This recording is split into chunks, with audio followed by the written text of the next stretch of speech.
তো মানুষরা মনে করবে মহিলা।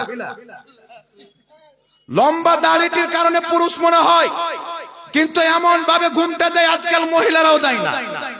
মহিলারা যদি মাথাতে চাদর দেয় তো কয়েকটা চুল বেরিয়ে যায়, কিন্তু এই এমন ভাবে ঘুমটা দিবে যে মহিলার চাইতেও আমরা বেশি পর্দার আড়ালে থাকি। এই জন্য পৃথিবীর মুসলমান মাথায় ঘুমটা দেওয়া এটাকে লেবাসের অংশ বানিয়ে নেওয়া। কি কিতাবটির নাম হচ্ছে সহিহ বুখারী, হাদিস নাম্বার 4208। বুখারী শরীফের হাদিস নাম্বার 4208। হাদিসের বর্ণনাকারী আবু ইমরান থেকে বর্ণিত। তিনি বলছেন একদিন জুমার দিনে হযরতে আনাস রাদিয়াল্লাহু তাআলা আনহু মানুষের দিকে লক্ষ্য করলেন, মানুষের দিকে তাকালেন, তো দেখছেন অনেক সাহাবায়ে কেরাম মাথায় টুপি পরে আছেন, আর টুপির উপরে তিনারা ঘুমটা দিয়েছেন, চাদর দিয়েছেন।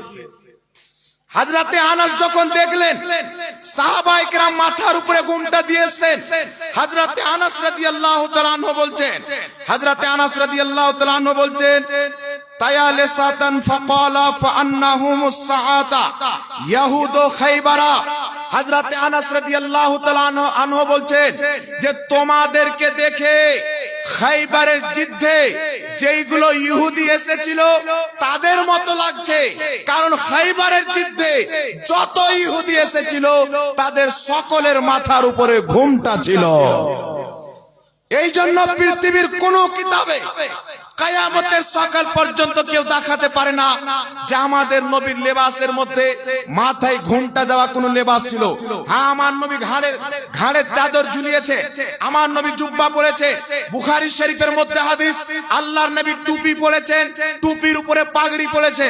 তাই আমরা টুপি পরি, টুপির উপরে পাগড়ি পরি। টুপির উপরে পাগড়ি পড়া এটা নবী পাকের সুন্নাত, আর টুপির উপরে ঘুমটা পড়া এটা ইহুদিদের সুন্নাত। বুখারীর হাদিস খুলে নেবেন। কেউ যদি বলে হাদিসটা বুখারীতে নাই, যেটা চোরের শাস্তি সেটা আমার শাস্তি। এই জন্য আপনাকে বলতে চাই, ইহুদিদের তরিকা যারা অবলম্বন করেছে, হযরতে সালাহউদ্দিন আইয়ুবী রাহমাতুল্লাহ আলাইহি যখন আপনার মসজিদে আকসাকে আজাদ করলেন, 3000-এর চাইতে বেশি আলিমকে ফাঁসিতে ঝুলালেন। মানুষ জিজ্ঞাসা করলেন, হুজুর আপনি আলিম উলামাকে মোহাব্বত করনেওয়ালা, আলিম উলামাকে ভালোবাসেন, তাদের সম্মান করেন, কিন্তু আপনি এতগুলো আলিমকে কেন ফাঁসি দিলেন? হযরতে সালাহউদ্দিন আইয়ুবী বলেছিলেন, আমি 3000-এর চাইতে বেশি আলিমকে ফাঁসি দিয়েছি, কারণ তাদের মধ্যে প্রত্যেকটা ছিল ইহুদি এবং খ্রিস্টান।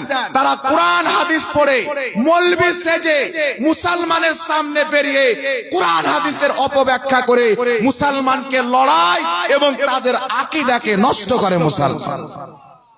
এই জন্য হযরতে সালাহউদ্দিন আইয়ুবী 3000-এর চাইতে বেশি মৌলবীকে ফাঁসি দিয়েছেন। আজ পর্যন্ত আফ্রিকার মাটিতে ইহুদিদের মাদ্রাসা খোলা আছে, কোরআন হাদিস তারা পড়ে।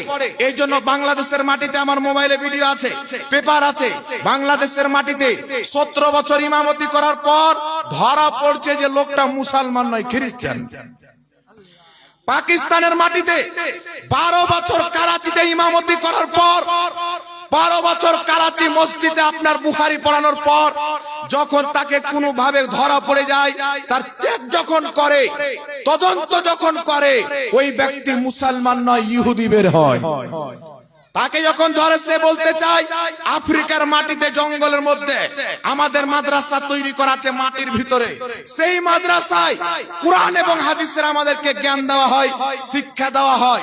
যেই ব্যাখ্যা আল্লাহ রাসূল চেয়েছেন ওই ব্যাখ্যার অপোজিট, অর্থাৎ শয়তানের ব্যাখ্যা, ইহুদির ব্যাখ্যা, খ্রিস্টানের করা ব্যাখ্যা মানুষের মধ্যে ভরতে আমরা কোরআন হাদিস পড়ে মৌলবি সেজে ময়দানে নামি আর আপনার ইসলাম বিরোধী কথা বলে কোরআন হাদিসের নামে মানুষের ঈমানকে ধ্বংস করি।